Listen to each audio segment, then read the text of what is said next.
10 early signs of pregnancy. शुरुआती दिनों में आपको कैसे पता चले कि आप प्रेग्नेंट हैं और शुरू में क्या चेंजेस आते हैं आपकी बॉडी में, मैं इसके बारे में आपको बताने वाली हूँ। ऐसे 10 लक्षण जो कि अर्ली प्रेगनेंसी में होते हैं। मैं हूँ डॉक्टर ज्योति मिश्रा, गायनेकोलॉजिस्ट, और आज हम बात करेंगे ऐसे 10 लक्षणों के बारे में जो कि अर्ली प्रेगनेंसी में शुरुआती दिनों में आपको परेशान कर सकते हैं और उनका समाधान कैसे करें। Number 1 is missing your menses.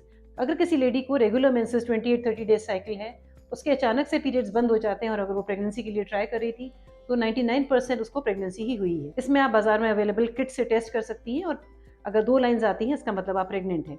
अगर लाइंस नहीं पॉजिटिव है फिर भी आपको पीरियड्स नहीं आ रहे हैं तो आप एक हफ्ता वेट करके फिर से मॉर्निंग सैंपल से टेस्ट करेंगी, उसमें आपको 2 लाइंस आएंगी and you will know that you are pregnant. फिर भी अगर लाइंस नेगेटिव है then you must meet your gynaecologist. Second चीज हो सकती है आप इमोशनल चेंजेस, जैसे कि आप पाएंगे आपको अननेसेसरली इरिटेशन, रोने का मन करना, मूड स्विंग्स होना, ये हो रहा है।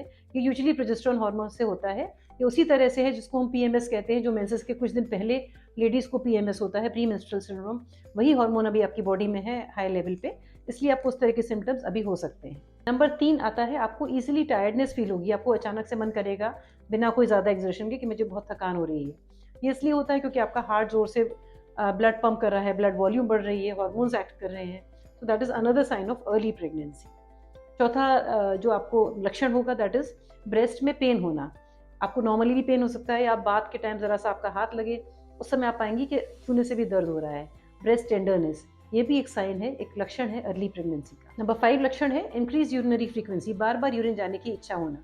ये इसलिए होता है क्योंकि जो प्रोजेस्टेरोन हार्मोन है उसका काम है इस समय यूट्रस को रिलैक्स रखना। इसके साथ साथ ही यूरिन का जो स्फिंक्टर है, हमारा जो ब्लैडर है जो यूट्रस के आगे होता है, इसके स्फिंक्टर को भी रिलैक्स रखता है। तो आपका थोड़ा भी ब्लैडर बढ़ता है तो आपको सेंसेशन होता है कि मैं यूरिन के लिए जाऊं। पर अगर इसके साथ आपको बर्निंग, जलन, ऐसा कुछ महसूस होता है, पेनफुल है, देन प्रोबेबली यूरिनरी इन्फेक्शन हो सकता है। अदरवाइज इंक्रीज यूरिनरी फ्रीक्वेंसी भी एक लक्षण है अर्ली प्रेगनेंसी का। एक और कंडीशन हो सकती है implantation bleeding, sensation of pulling, spotting. ये हो सकती है यूजुअली जब आपका पीरियड आने का डेट है। सपोज आपको 1 फेब को आया था तो आप 1 मार्च को कभी कभी स्पॉटिंग आता है, पेशेंट सोचते हैं उनका पीरियड आ गया, हल्का पीरियड आया इस बार, जबकि वो होती है इम्प्लांटेशन ब्लीडिंग। इस तरह की स्पॉटिंग में अगर बहुत ही लाइट है, एक दिन में बंद हो जाती है तो इट्स ओके। पर अगर आपको लंबे समय ब्लीडिंग चल रही है, थोड़ी हैवी है, then you must see your gynaecologist. एक पुलिंग सेंसेशन भी पेशेंट्स कहते हैं। तो यूट्रस नॉर्मली बॉडी में ऐसा अलग से ऑर्गन नहीं होता, ये हमारी बॉडी में कुछ लिगामेंट जैसे दोनों साइड से होते हैं जिसको हैमक की तरह टांग के रखते हैं। तो जैसे जैसे यूट्रस बढ़ता है, इन लिगामेंट्स पे स्ट्रेचिंग पेन आने से पेशेंट बताते हैं हमको साइड में पेन होता है, पुलिंग सेंसेशन होता है, कुछ खिंचाव लगता है। अक्सर इसमें घबराने की बात नहीं है, आप थोड़ा रेस्ट करती हैं, अगर ठीक हो जाता है देन नथिंग टू वरी। पर अगर ये ज़्यादा देर तक चलता है तो आप अपने डॉक्टर से कोई दवाइयाँ लें। 7वां लक्षण होता है डाइजेस्टिव प्रॉब्लम्स, कॉन्स्टिपेशन। पेशेंट्स कहते हैं हमको लगता है पेट भरा हुआ है, bloating, gas, acidity, heartburn, constipation, these are all related to alimentary canal, जो हमारी आते हैं उसका ये प्रॉब्लम है।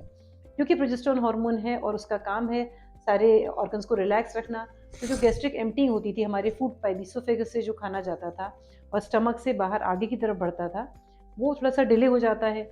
हमारा जो स्टमक का एक स्फिंक्टर होता है, मतलब वन वे एक रास्ता है जो कि खाने को आने देता है, वो भी थोड़ा रिलैक्स हो जाता है, तो थोड़ा थोड़ा एसिड ऊपर आ सकता है, जैसे पेशेंट्स कहते हैं हार्ट बर्न होता है, हमको यहाँ जलन लगती है। कॉन्स्टिपेशन भी एक इसी से रिलेटेड सिम्टम है, क्योंकि अभी इंटेस्टाइन्स भी थोड़ी सी रिलैक्स है प्रोजेस्टेरोन के इफेक्ट से। इसलिए हम आपको सजेस्ट करते हैं खूब पानी पीजिए, गर्म पानी पीजिए, हाई फाइबर डाइट खाइए जिससे कि आपको मोशन भी ईजिली हो जाए। आपको स्ट्रेन बिल्कुल नहीं करना है, अदरवाइज प्रेगनेंसी में काफ़ी पेशेंट्स को पाइल्स होने की शिकायत हो सकती है। 8वां लक्षण हो सकता है फूड क्रेविंग्स। किसी को खट्टा अच्छा लगता है, किसी को मीठे की तरफ इस समय बहुत रुझान आता है। तो ये आपकी टेस्ट बड्स तो नॉर्मल है, बट आपके हार्मोन्स के कारण आपको टेस्ट कुछ अलग अलग आ रहे हैं और आपको इच्छाएं हो रही हैं।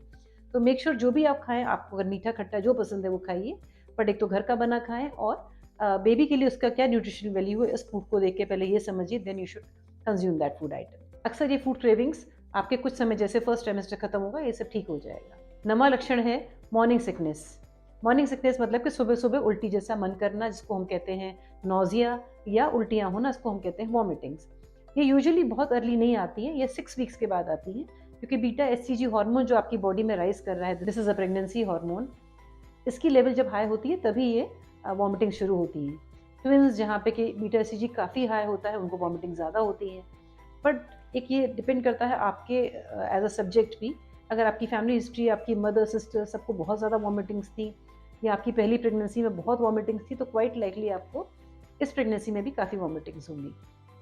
पर कई पेशेंट्स हैं उनका भी बीटा एसईजी राइज करता है, पर उनको बहुत ही माइल्ड फॉर्म में ये सब सिम्टम्स होते हैं और वो बड़ा ईजिली फर्स्ट ट्राइमेस्टर क्रॉस कर लेती है। पर घबराना नहीं है, क्योंकि 12 वीक्स के बाद बीटा एसईजी थोड़ा सेटल होगा और आपकी वॉमिटिंग्स वगैरह सब नेचुरली खत्म हो जाएंगी। लास्ट आता है या तो वेट लॉस या एक्सेसिव वेट गेन।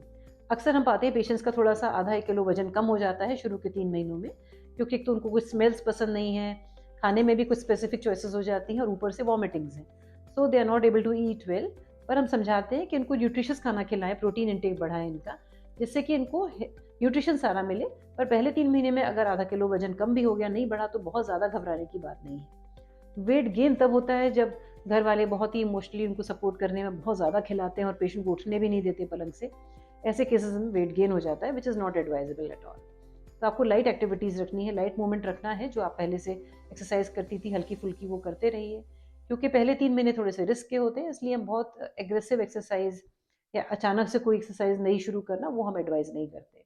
इस समय आपकी बॉडी पे कुछ पिगमेंटेशन भी, आपकी स्किन थोड़ी उस तरह डार्कन होने लगे, हो सकता है आपको पिंपल्स आने लगे, हेयर फॉल होने लगे, निपल्स थोड़ी डार्क, निपल्स के नीचे का एरिया, इसको हम एरियोला कहते हैं, वो सब डार्क होने लगे, मिड लाइन में एक डार्क लाइन जाने लगे आपको अम्बिलिकस से नीचे, linea nigra. These are all common changes of pregnancy, miscellaneous changes of pregnancy. Skin में ड्राइनेस होना, ये सब डर्मेटोलॉजिकल चेंजेस हैं। आपको मैंने आज बताया 10 लक्षण of early pregnancy, 10 signs of early pregnancy. अगर मेरा चैनल आपको पसंद आया है तो please subscribe to my channel and keep sharing and liking my videos. Goodbye till the next video comes in.